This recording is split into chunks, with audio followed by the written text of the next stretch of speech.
రానున్న 3 రోజుల్లో తెలుగు రాష్ట్రాల్లో విస్తారంగా వర్షాలు కురుస్తాయని వాతావరణ శాఖ హెచ్చరించింది.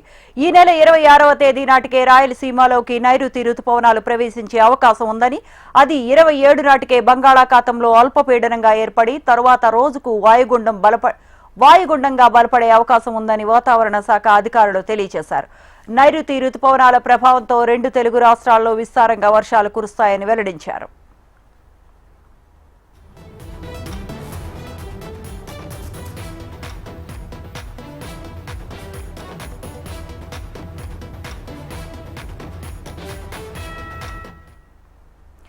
రానున్న 3 రోజుల్లో తెలుగు రాష్ట్రాల్లో విస్తారంగా వర్షాలు కురుస్తాయని వాతావరణ శాఖ హెచ్చరించింది. ఈ నెల 26వ తేదీ నాటికే రాయలసీమలోని నైరుతి రుతుపవనాలు ప్రవేశించే అవకాశం ఉందని, అది 27 నాటికే బంగాళాఖాతంలో అల్పపీడనం ఏర్పడి తరువాత రోజుకు వాయుగుండంగా బలపడే అవకాశం ఉందని వాతావరణ అధికారులు తెలిపారు. నైరుతి రుతుపవనాల ప్రభావంతో 2 తెలుగు రాష్ట్రాల్లో విస్తారంగా వర్షాలు కురుస్తాయని వెల్లడించారు.